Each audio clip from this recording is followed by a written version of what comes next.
കേന്ദ്ര സർക്കാരിന്റെ സാമൂഹ്യ സുരക്ഷ വയോജന പെൻഷന്റെ ഫണ്ട് നഷ്ടപ്പെടാതിരിക്കാനാണ് കേരളത്തിലെ ക്ഷേമ പെൻഷനുകൾ മുഴുവൻ DBTയിലാക്കുന്നത് എന്ന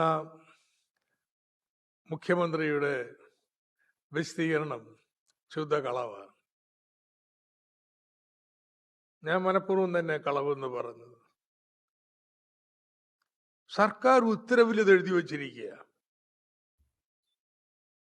കേരള സർക്കാർ ഇത് സംബന്ധിച്ചുള്ള കേന്ദ്ര സർക്കാരിന്റെ ഉത്തരവൊന്ന് നാട്ടുകാരെ കാണിക്കണം. മുഴുവൻ ക്ഷേമ പെൻഷനുകളിലും DBT വഴിയാക്കിയില്ലെങ്കിൽ കേന്ദ്രവിഹിതം തരില്ല എന്ന് പറയുന്ന കേന്ദ്ര സർക്കാരിന്റെ ഉത്തരവോ കത്തോ ഏതെങ്കിലും ഉണ്ടെങ്കിൽ അതൊന്ന് പുറത്തുവിടണം. കേരളത്തില് 51 ലക്ഷത്തിൽ പരം സാമൂഹ്യ സുരക്ഷാ ക്ഷേമ പെൻഷനുകൾ വാങ്ങുന്നവരാ ഉള്ളത്. ഇതിനു പുറമെ ക്ഷേമനിധി ബോർഡുകളിൽ നിന്ന് പെൻഷൻ വാങ്ങുന്ന 9 ലക്ഷം പേരുണ്ട്. രണ്ടും കൂടി ചേർത്താൽ 61 ലക്ഷം പേര്. ഇതില് കേന്ദ്ര സഹായവും കൂടി അർഹതയുള്ളവര് വെറും 8 ലക്ഷമാണ്. അവർക്ക് വേണ്ടി കേന്ദ്രം തരുന്നത് നമ്മൾ 2000 രൂപ കൊടുക്കുമ്പോൾ 200 മുതൽ 300 രൂപ വരെയാണ്. 80 വയസ്സിന് മുകളിലുള്ളവരാണെങ്കിൽ 500 രൂപ വരും. ഇതാ സ്ഥിതി. 941 കോടി രൂപ ഒരു മാസം ക്ഷേമ പെൻഷനുകൾക്ക് കേരളം ചെലവാക്കുമ്പോ അതിൽ 917 കോടിയും സംസ്ഥാന സർക്കാരിൻ്റെയാണ്. കേന്ദ്രത്തിന്റെ വിഹിതം ഒരു 30 കോടി, ഇത്രേ ഉള്ളൂ ഒരു മാസം. അതുകൊണ്ട് 2022 ഡിസംബർ വരെ സംസ്ഥാന സർക്കാർ ഈ കേന്ദ്രത്തിന്റെ വിഹിതവും കൂടി ചേർത്ത് എല്ലാവർക്കും നേരിട്ടങ്ങ് പെൻഷൻ നൽകുന്ന രീതിയായിരുന്നു. എന്നിട്ട് എപ്പോഴെങ്കിലും കേന്ദ്രത്തിൽ നിന്ന് കിട്ടുമ്പോൾ ആ പണം നമ്മൾക്ക് റീഇംബേഴ്സ് ചെയ്ത് കിട്ടും. നമ്മൾ കയ്യിൽ നിന്ന് ആദ്യം കൊടുക്കും കേന്ദ്രത്തിന്റെ വിഹിതവും. അതിപ്പോഴും കുടിശ്ശികയാണ്. 600 കോടി രൂപ വരെ കേന്ദ്രത്തിന്റെ കുടിശ്ശിക വന്ന വർഷമുണ്ട്. വെച്ചാൽ ഒരു വർഷത്തിലേറെ കുടിശ്ശിക വരുത്തിയ വർഷമുണ്ട്. ഇങ്ങനെ പോയിക്കൊണ്ടിരുന്നത്. 2023 ജനുവരിയില് കേന്ദ്ര സർക്കാർ ഒരു കത്തയച്ചു. അവരുടെ പണം DBT വഴി നേരിട്ട് കൊടുക്കണം. നിങ്ങളുടെ പണം അതോടൊപ്പം നൽകണമെങ്കിൽ നേരിട്ട് കേന്ദ്രത്തിന് നമ്മൾ പണം കൊടുക്കണം, എന്നിട്ട് അവർ DBT കൊടുക്കും. വളരെ വിചിത്രമായിട്ടുള്ള ഒരു ഉത്തരവാണ്. 200-300 രൂപ തരുന്നവരുടെ പെൻഷനൊപ്പം നമ്മുടെ പെൻഷൻ നൽകണമെന്നുണ്ടെങ്കിൽ അഡ്വാൻസ് അങ്ങോട്ട് പണം കൊടുക്കണമെന്നുള്ളത്. അവസാനം ധാരണയിലെത്തിയത് കേന്ദ്രത്തിന്റെ വിഹിതം അർഹതപ്പെട്ട 8 ലക്ഷം പേർക്ക് DBT വഴി നേരിട്ട് കൊടുക്കും. സംസ്ഥാന സർക്കാരിന്റെ ബാക്കിയുള്ള തുക എത്രയാണോ, 2000 രൂപയിൽ തികയാത്ത കുറവ് വരുന്ന തുക എത്രയാണോ അത് സംസ്ഥാന സർക്കാർ ഒന്നുകിൽ DBT വഴി കൊടുക്കും, അതല്ലെങ്കിൽ വീട്ടിൽ നേരിട്ട് കൊടുക്കും. അങ്ങനെയാണ് നടന്നുകൊണ്ടിരുന്നത് 2023 മുതൽ. ഒരു തർക്കം ഉണ്ടാക്കിയിട്ടില്ലെന്ന് കേന്ദ്രം സമ്മതിച്ച കാര്യമാണ്. കേന്ദ്രത്തിന്റെ പണം നേരിട്ട് നൽകണമെന്ന് DBT വഴി നൽകണമെന്നല്ലാതെ സംസ്ഥാനം നൽകുന്ന പണം മുഴുവനും DBT വഴി കേന്ദ്രത്തിന്റെ ചാലു വഴി കൊടുക്കണമെന്നൊന്നും ഒരു ആവശ്യം ഉണ്ടായിട്ടില്ല. എപ്പോഴാ കേന്ദ്ര സർക്കാർ ഇങ്ങനെ ആവശ്യപ്പെട്ടത്? ഉത്തരവിറക്കിയിരിക്കുകയല്ലേ എന്ന്. ധനമന്ത്രാലയം അതിന് വിശദീകരണം നൽകണം. എന്നാ കേന്ദ്ര സർക്കാർ ഇങ്ങനെ അറിയിച്ച പുതിയ കാര്യം? ഇതാണ് ഞാൻ പറഞ്ഞത്, കള്ളമാണ്. ഇല്ലാത്ത കാര്യം പറഞ്ഞ് ഒരു ജനവിരുദ്ധ നയം നടപ്പാക്കുകയാണ്. ഒരു നരറ്റീവ് ഉണ്ടാക്കാൻ ശ്രമിക്കണത് എന്താണെന്നറിയാമോ? ഗുണഭോക്താക്കളിൽ നിന്ന് പ്രതിഷേധമൊന്നും ഇല്ലല്ലോ. പ്രതിഷേധം മുഴുവൻ മാർക്സിസ്റ്റ് പാർട്ടിക്കാണല്ലോ. ആ മാർക്സിസ്റ്റ് പാർട്ടിക്ക് നിശ്ചിത താല്പര്യമുണ്ട് ഇതിൽ നിന്നൊക്കെ പ്രാദേശികമായിട്ട് ഒന്നീ പണമെടുക്കുന്നുണ്ടാവണം, അതില്ലെങ്കിൽ രാഷ്ട്രീയ നേട്ടം ഉണ്ടാക്കണം എന്നൊക്കെ വെച്ചുള്ളൊരു നെറേറ്റീവാണ് ഉണ്ടാക്കാൻ ശ്രമിക്കുന്നത്. ആർക്കും എതിർപ്പില്ലല്ലോ മാർക്സിസ്റ്റ് പാർട്ടി ഒഴികെ എന്നുള്ളത്. എതിർപ്പിന്റെ കാര്യം കാണാവുന്നത് പെൻഷന്റെ സമയമാവട്ടെ, എങ്ങനെ ഉണ്ടാവാൻ പോണേ എന്നുള്ളത്. 23 ലക്ഷം പേർക്ക് അക്കൗണ്ട് തുടങ്ങണ ചില്ലറ കാര്യമോ? അക്കൗണ്ട് തുടങ്ങിയാൽ പറ്റപ്പോൾ ആധാറുമായി ബന്ധപ്പെടുത്തണം, അവിടെ എലിജിബിൾ സർട്ടിഫിക്കറ്റുമായിട്ട് ബന്ധപ്പെടുത്തണം. അങ്ങനെ അക്കൗണ്ട് തുടങ്ങുന്നതിന് 1ഉം 2ഉം അല്ല, 23 ലക്ഷം പേരാണ്. ആ 23 ലക്ഷം പേരില് ഭൂരിപക്ഷം പേരും 70 വയസ്സിന് മുകളിലുള്ളവർ. എങ്ങനെ ഇത് വന്നത്?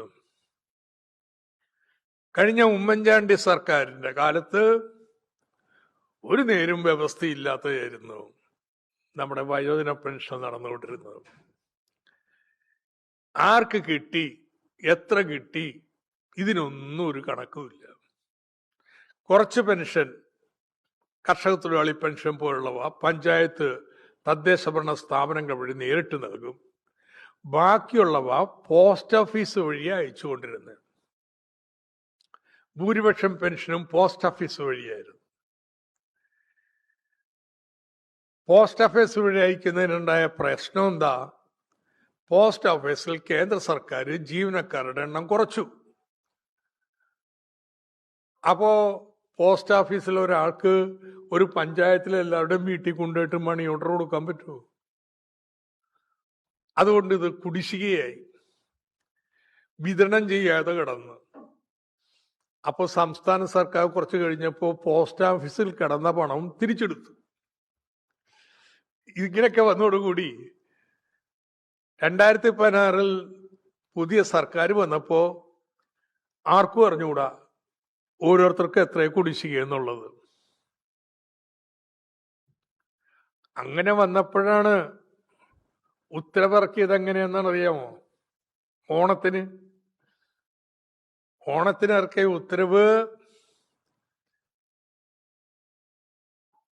ഒരാൾക്ക് നിശ്ചിത തുക 22,000 രൂപയിൽ അധികരിക്കാത്ത കുടിശ്ശിക മുഴുവൻ വീട്ടാൻ അങ്ങനെ ഉത്തരവിറക്കിയത്. കാരണം ആർക്കും അറിഞ്ഞുകൂടാ. ഇങ്ങനൊരു പ്രതിസന്ധി വന്നതിന് അന്ന് സർക്കാർ ഒരു കാര്യം ചെയ്തു. കുടുംബശ്രീ വഴി എല്ലാ പെൻഷൻകാരുടെയും വീടുകളിൽ പോയി അവരോട് ചോദിച്ചു, നിങ്ങളുടെ പെൻഷൻ കുടിശ്ശിക എത്രയാണ്, നിങ്ങളുടെ അഭിപ്രായത്തിൽ ഞങ്ങൾ ചെക്ക് ചെയ്യും, നിങ്ങൾക്ക് ഏത് വഴി നിങ്ങൾക്ക് പെൻഷൻ കിട്ടണം, നേരിട്ട് ബാങ്ക് വഴി വേണോ അതല്ലെങ്കിൽ വീട്ടിൽ കൊണ്ടുതരണോ? കാരണം അന്നും ഫിനാൻസ് ഡിപ്പാർട്ട്മെന്റ് ഉദ്യോഗസ്ഥർ DBTക്ക് വേണ്ടിയായിരുന്നു. ഞാനായിരുന്നു മന്ത്രി. അപ്പൊ അങ്ങോട്ട് ഉത്തരവിറക്കല്ല ചെയ്ത DBT. ഏത് നമ്മുടെ പോസ്റ്റ് ഓഫീസ് വഴി നൽകാൻ പറ്റൂല, അതുകൊണ്ട് DBT വഴിയാവട്ടെ. നോ,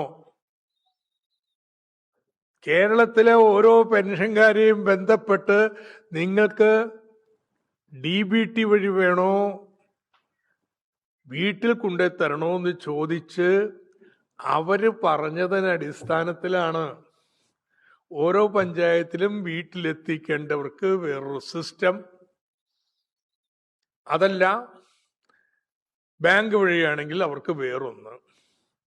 ഐക്യമാണ് ഇതിന്റെ പ്രോഗ്രാം ഉണ്ടാക്കിയത്. ഇത്രയും പണി നടത്തിയിട്ടുണ്ടെന്ന് അല്ല, സംസ്ഥാന സർക്കാർ കുറച്ചധികം പേർക്ക് അങ്ങോട്ട് കൊടുക്കുകയല്ല ചെയ്തത്, ഒരു സഹകരണ സംഘം വഴി പോട്ടെ എന്ന് പറഞ്ഞ് കൊടുക്കുകയല്ലേ ചെയ്തിട്ടുള്ളത്. കേരളത്തിലെ സഹകരണ സംഘങ്ങള് LDF മാത്രമല്ല, UDF LDF ഉണ്ട്. ചില ജില്ലകളിൽ ഇത് മുഴുവൻ വിതരണം ചെയ്യുന്നത് ഇപ്പൊ മലപ്പുറം പോലുള്ള ജില്ലകളിൽ മഹാഭൂരിപക്ഷവും ലീഗിന്റെ നിയന്ത്രണത്തിലുള്ള സഹകരണ സംഘങ്ങളല്ലേ. അങ്ങനെ സഹകരണ സംഘം വഴി വരുമ്പോ വല്ല ക്രമക്കേടൊക്കെ നടക്കുന്നു. ക്രമക്കേടുണ്ടെങ്കിൽ എലിയെ കൊല്ലാൻ ഇല്ലഞ്ചൂടെയല്ല വേണ്ടത്. ഏതായാലും ഒരു മാധ്യമം, കൈരളിയല്ല, കണക്ക് പ്രസിദ്ധീകരിച്ചു. എത്രയാ, 272 ക്രമക്കേടുകൾ കണ്ടുപിടിച്ചതിൽ 202 UDF നിയന്ത്രണത്തിലുള്ള സംഘങ്ങളേതാണ്.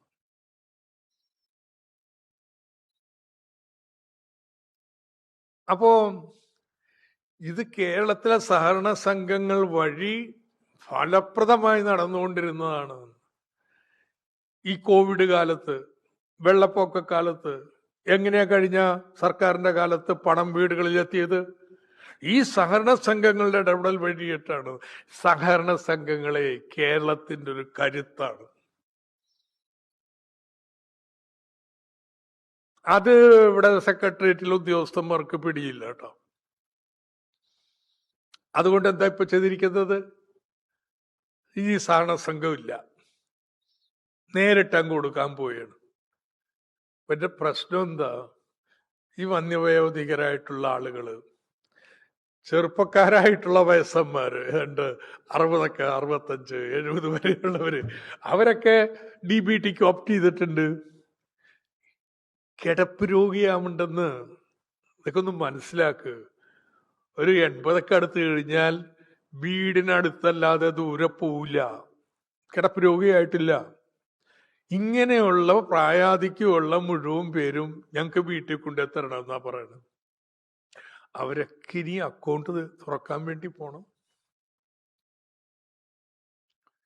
2, ഈ അക്കൗണ്ട് തുറക്കാൻ മാത്രമല്ല, എല്ലാ മാസവും മേടിക്കാൻ വേണ്ടി പോണം. ഇവര് പോയില്ലെങ്കിലും വേറെ ആരെങ്കിലും പോണ്ടേ? വേറെ ആരെങ്കിലും പോയാൽ ഇത് ഇവരുടെ കയ്യിൽ കിട്ടുമെന്ന് വല്ല ഉറപ്പുണ്ടോ? ഇതെന്റെ പ്രശ്നം. 23 ലക്ഷം പേര് ഏതാനും ദിവസം എല്ലാ ബാങ്കിലും കയറി കഴിഞ്ഞാൽ ബാങ്കിൽ ഉണ്ടാവുന്ന ബഹളം എന്തായിരിക്കും? ഇവര് ഓൺ ദർ വൊളീഷൻ, അവര് തന്നെ പറയുന്നു ഞങ്ങൾക്ക് സൗകര്യം വീട്ടിൽ തരുന്നതാണ്. ഇല്ല, നിങ്ങൾ ബാങ്കിൽ പോയി ക്യൂന്ന് മേടിക്കണം. എന്തിനു വേണ്ടിയിട്ടാണ്? ഇതാണ് ഉയർന്നു വരുന്ന ചോദ്യം. എന്തിനു വേണ്ടിയിട്ടായി ചെയ്യുന്നത്? കേന്ദ്രം പറയുന്നൊന്നും പറയണ്ട, കേന്ദ്രമൊന്നും പറഞ്ഞിട്ടൊന്നുമില്ല. ഇതാരുടെ തലയിൽ ഉദിച്ച ബുദ്ധിയാണ്.